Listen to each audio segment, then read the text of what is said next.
Hey folks, I suspect it'll be a relatively short meeting today unless anybody has any topics that they want to bring up. If you have any topics, please add them to the agenda doc and I will add a link to that in the chat.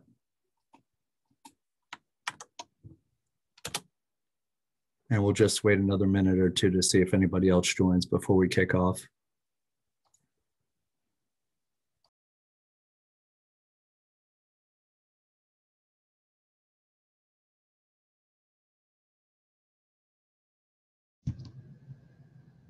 Liz, what happened to your webcam?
All right, let's go ahead and get this started. Hello and welcome to the Monday, December 17th edition of the AWS Cluster API Provider Office Hours. We have a relatively short agenda today, so if anybody has any additional topics to bring up, please go ahead and add them to the agenda. To start off with, it looks like, Vince, you have the first topic with a Go security update. Yeah, this is pretty lightweight. Just update your Go locally, and I open up here to update here and upstream because there is a security SVE out for Go, so we should probably update it. All right, sounds good. I can take a look at that as soon as we get off this meeting. And it looks like you currently have the only other agenda item right now as well, Vince, for user configuration. Yeah, I wanted to chat about like if we if we're targeting this for the alpha, what do we want to expose? It seems that we don't want to expose Kubernetes configs upstream yet. So I was more thinking we might want to expose more configuration now for the AWS provider, maybe contribute it later upstream if there is enough consensus. So there would be like just an optional package that like other providers can use too later on. But what configuration do we want to expose to the user? That's the main question I have. Yeah, so there's a trade-off really because there's already some configuration that's already exposed through the cluster object, specifically the pod siders and the service siders. That presents a challenge if we just expose the kubeadm config wholesale, which is the easiest option to expose config because then we don't have to kind of marshal between different config objects. So, you know, do we want to sit there and just expose the kubeadm config and then somehow merge those options that can be set externally somehow? Or how do we want to handle that?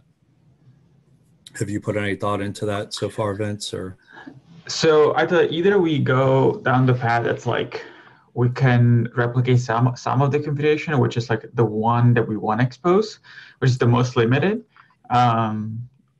which has pros and cons, of course, or we refactor the user data a little bit to be based on the Kubernetes configuration. But that means we will have to like kind of render that in. And then, yes, we could go and merge. I don't know if there is any patches, like a library that we can use for that, or that we will have to write our own. I'm more leaning towards the first one, which is the simplest one for now, and see the use cases later. But if there is a need for the larger configuration, I'm also okay tackling that. Yeah, I haven't thought through it enough to sit there and really fully weigh out the pros and cons. One of the things we need to be careful of is we don't necessarily want to vendor in the KK repo as part of, trying to vendor in, like managing the KubeADM config as well. Because then, even once we break KubeADM out, we don't necessarily want to be tied to a specific version of KubeADM. And that's part of the reason why we were pushing for beta for the KubeADM config, is so that it would be a stable version across multiple releases of Kubernetes and KubeADM. Yeah, I mean, that makes sense to me. So because what some people do too is they literally crib the format and just import that, or just create their own duplicate version of types with just the struct, so that we can serialize properly. And that is a easy way to get around this, and that's what other people have done too. With V1 Beta 1, you're pretty much safe. So famous last words. Well, you're safe from a certain perspective, right? Like you can wrap and generate locally, and you shouldn't have a problem, and then you won't have to vendor in the universe with all the other goo that comes along with it. Yeah. I think like copying the structs is a good idea. The other option is just like to make it freeform. But that means no validation until the cluster fails, which is not that great, I guess. Yes, we can hear you. Okay. Sorry. I was just saying, why can't we just vendor Kate/API? Because it's like a buckyball. It's like picking up a yarn ball. You pick up one thread and it picks up the whole thing. Now we could fix that, and we probably should. This might be a forcing function to fix some of that stuff. And this release cycle, we're not planning to do major things for KubeADM, and this type of refactory work is probably not a bad idea to do.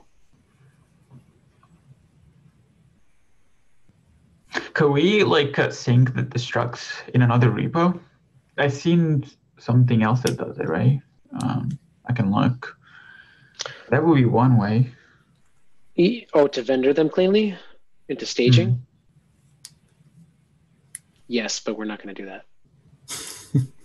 That's too much work.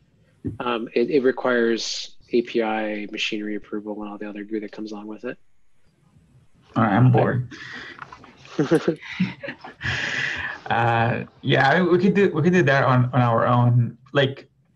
If I feel like if more providers will use this at some point, we will bring it upstream, and then there will be more of a push to do, to just share this code. So I'm not too worried about it. Yeah, so I think that's a good idea. Yeah.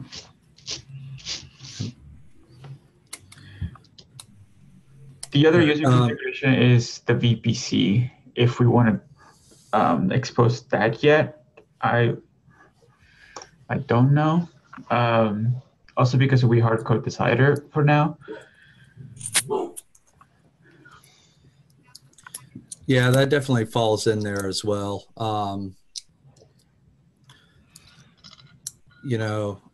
I think we probably need to touch base again with the field folks and other kind of end user oriented people and get prioritization on which items are the most important to them again. And we can bring that up again the next time we have kind of a demo. Yep. Okay. Which is this week, actually. Oh, it is? Okay.